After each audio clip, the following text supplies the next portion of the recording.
Bienvenue à toutes et à tous. Aujourd'hui, on plonge au cœur d'un sujet essentiel, la confiance en soi. Comment la construire, comment la renforcer, c'est une compétence clé, on le sait, autant dans la vie perso que pro. Notre exploration va s'appuyer sur les idées d'un guide qui propose une approche assez complète. L'objectif, décortiquer un peu les mécanismes psychologiques, sociaux aussi, qui sont en jeu. Et surtout, découvrir des stratégies concrètes basées sur la recherche pour la cultiver au quotidien. Pourquoi c'est si important aujourd'hui ? Peut-être parce que la capacité à rebondir, la résilience, est devenue indispensable face aux défis constants. Alors, pour commencer, essayons de définir ça, la confiance en soi. Qu'est-ce que c'est, au fond ? Ce n'est pas l'arrogance, on est d'accord, c'est plutôt une croyance solide en ses propres capacités, ses qualités, son jugement. C'est une excellente base de départ. En psychologie, on relie souvent ça à ce qu'on appelle l'auto-efficacité. C'est un concept qui vient d'Albert Bandura. C'est la croyance qu'on a en notre propre capacité à réussir des tâches spécifiques, à atteindre des buts précis. Et Bandura, il identifie 4 sources principales qui nourrissent cette croyance. Il y a d'abord ce qu'il appelle les expériences de maîtrise. Ce sont nos succès passés. C'est la source la plus directe, la plus forte. Mais attention, ça implique aussi de savoir regarder les échecs différemment comme des apprentissages. Ensuite, il y a les expériences vicariantes. C'est le fait de voir d'autres personnes qui nous ressemblent un peu réussir. Ça nous montre que c'est possible pour nous aussi. Troisième source, la persuasion sociale. Les encouragements qu'on reçoit, le soutien des mentors, des pairs, ça joue énormément.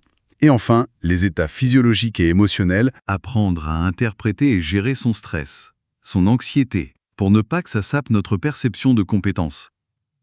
Comprendre ces 4 sources, ça donne déjà un cadre pour savoir où agir. D'accord, c'est très clair. C'est multifactoriel. Alors, comment on passe à l'action concrètement ? Une première stratégie souvent citée, c'est de cultiver ce fameux état d'esprit de croissance, le growth mindset de Carol Dweck.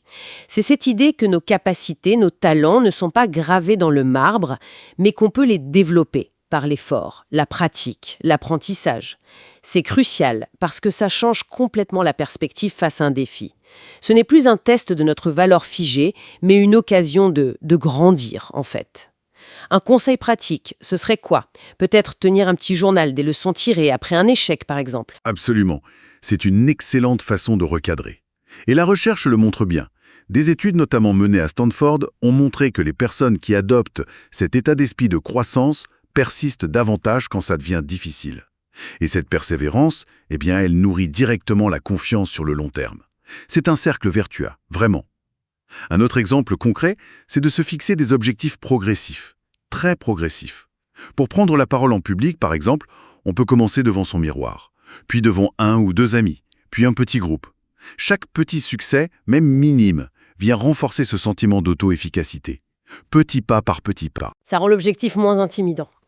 Et ça me fait penser à une deuxième stratégie qui semble indissociable, la compétence. C'est difficile d'avoir confiance si on se sent complètement démuni, non ? La préparation, ça doit être fondamental. Préparer à fond une présentation, une réunion importante. Ça réduit l'inconnu et donc le stress, j'imagine. C'est exactement ça. La confiance, elle aime bien s'appuyer sur du solide, sur une compétence réelle ou perçue. Et la préparation, c'est la clé pour construire cette compétence. Anders Ericsson parlait de pratique délibérée. Ah oui, la pratique délibérée. C'est plus que juste répéter, c'est ça ? Oui, c'est un entraînement très ciblé, très concentré, avec l'objectif clair de s'améliorer sur des points spécifiques. Souvent, ça implique d'avoir un retour, un feedback pour ajuster. Pensez à un musicien qui travaille et retravaille un passage technique difficile, ou un sportif qui répète un geste précis. Alors, Ericsson parlait de 10 000 heures pour atteindre le niveau expert, mais l'idée principale, c'est que même des efforts de pratique délibérés plus modestes apportent des gains de confiance significatifs. Parce que ça donne un sentiment de maîtrise, de contrôle, et ça, c'est essentiel pour la confiance. D'accord, donc cultiver le bon état d'esprit, développer ses compétences par la préparation et la pratique, mais il y a aussi notre dialogue intérieur, non ? Cette petite voix qui parfois nous murmure qu'on n'est pas à la hauteur, qu'on va échouer. Ces pensées négatives automatiques, je ne suis pas assez bon, je n'y arriverai jamais. Comment on gère ça ? Ah, ces pensées-là, elles peuvent être terriblement paralysantes. Elles sapent la confiance à la racine. Heureusement, il y a des techniques pour travailler dessus. Les approches comme la thérapie comportementale et cognitive, la TCC, sont très utiles ici. L'idée, c'est d'apprendre à identifier ces pensées négatives quand elles surgissent, et ensuite à les questionner, à les défier. Se poser des questions simples. Quelle preuve concrète j'ai pour croire ça? Est-ce que c'est vraiment 100% vrai? Ou qu'est-ce que je dirais à une amie ou un ami qui penserait ça? Souvent, on est beaucoup plus dur avec soi-même. L'objectif est de remplacer ces pensées critiques par des affirmations plus réalistes, plus nuancées, plus constructives. Pas forcément de l'optimisme béat, mais du réalisme. Je me suis préparé, j'ai les capacités pour essayer. C'est un travail de détective intérieur, en quelque sorte. C'est un peu ça, oui. Et la pleine conscience, la méditation par exemple, peut aussi beaucoup aider.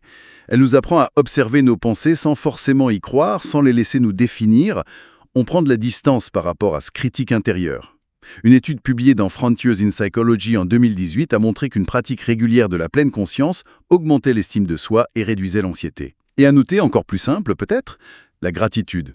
Prendre quelques instants chaque jour pour noter, mentalement ou par écrit, 3 choses qu'on apprécie chez soi, ou 3 petites réussites de la journée. Ça peut sembler basique, mais ça aide à réorienter notre attention vers le positif. Très intéressant. Ça fait beaucoup de travail sur soi, sur l'interne. Mais l'environnement, les autres, ça joue aussi un rôle, j'imagine. Le soutien social. Un rôle énorme. C'est la 3e source de Bandura dont on parlait, la persuasion sociale. Recevoir des encouragements sincères, des retours positifs, surtout de la part de personnes dont la vie compte pour nous, ça peut avoir un impact très fort. D'où l'importance de bien choisir son entourage.